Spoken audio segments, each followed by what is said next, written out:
Shane wasn't the guy who necessarily had to be like, me, check me out, look at what I'm doing.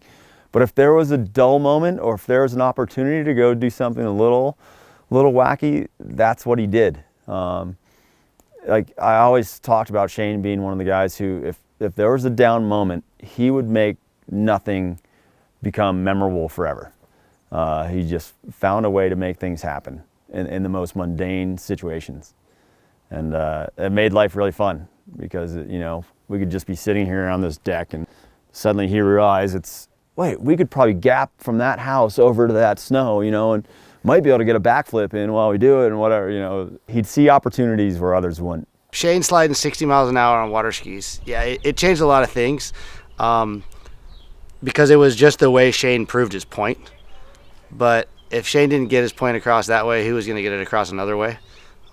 He was persistent enough and talented enough that his sponsors would eventually cave in and believe him and invest hundreds of thousands of dollars in the most bizarre ski molds that anybody could ever think up, because, you know, the goofball guy with, you know, a rude sense of humor and an incredible amount of ski talent said it would work.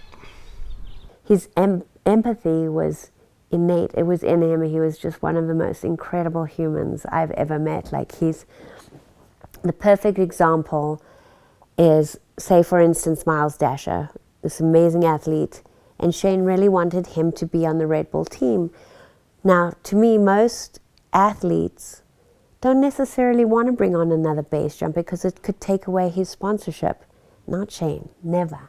He wanted all his friends to be pro. He wanted all his friends to be with him and experience the maximus enjoyment out of life, you know? So to me, that was what the beauty of Shane was, you know? He was just all inside the most authentic, empathetic human I've ever met. I think more than anything, I want to teach my kids to enjoy life. Like, it's not about money. It's not about success out in the material world or anything of that nature. It's just about enjoying yourself. Like, you know, it's a cliched saying, and it's said through the McConkey Foundation of, you know, you only have one life, live it. But if there's anything I want my kids to know, that's the number one important thing in life, is to have fun. You don't want to be able to be looking back and wishing you'd done things differently.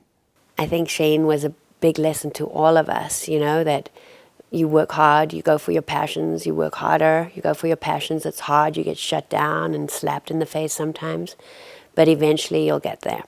You know, for me with Shane, the craziest thing I've noticed with this movie, and that's more McConkey, not something about McConkey, is what he's done. Like just yesterday, or the day before yesterday, I get this email from this guy, Jeff, and he's a SEAL, Navy SEAL. And he's like, Shane changed my life. He goes, I'm so bummed I never met him, but I've been trained by a lot of his friends. So obviously in the base jump, I bet you it's Miles. And he goes, every time I'm down, I think about Shane. Every time I'm hating, I think about what my passions are and why I'm here. Like, it's not, he hasn't made them want to go and do crazy things. He's made them go after their passions and work hard for their passions. And that to me is, it's just two emails in 1 week. This guy is like, I hope you know that Shane changed my life. At the end of the email, I mean, I choke up every time that happens. It's so cool. Skiing is the funnest thing on earth to me. And, you know, I try to employ the Shane McConkey adage every day of just ski down there and jump off something, for crying out loud. What's the first thing that he would say to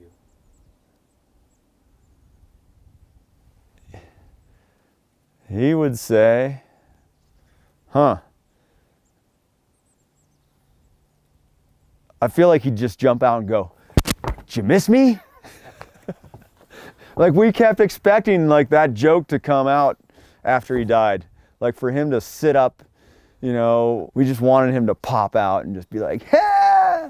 And I heard so many people say the same type of thing. Like, they pictured him showing up at his own funeral and being like, gotcha! And everyone was dying for that to happen. Would have been so nice. I'd say asshole. I don't know, man. It's, you know, as much as our life was spent being goofballs together and whatever, that was his friendship was the best I've ever had in my life, and so it would be pretty intense seeing him again. Big old hugs, stronger than a bear's. Oh, that's a good question. He'd say, "I'm sorry, baby, I love you." What would you say back to him? What would you want him to know? My barn burned down and I saw the moon. He's given me a lot, that guy. He's given me more than, oh my God, than anything.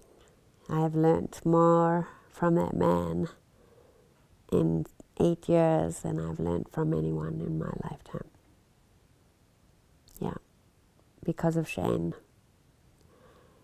There's a lot of things because of Shane. There's a lot of skiing industry people that say because of Shane. There's a lot of laughter because of Shane. There's a lot of incredible things because of Shane. But for me, with my nonprofit, because of Shane, with how many kids we've granted wishes for the Make-A-Wish Foundation because of Shane, with the Shane McConkey Eco Challenge, hundreds and hundreds of kids have become environmental.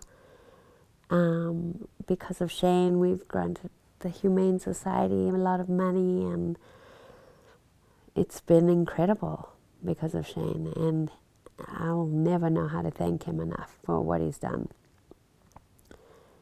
And he gave me the best gift ever, my child, Ela. So it's pretty damn cool.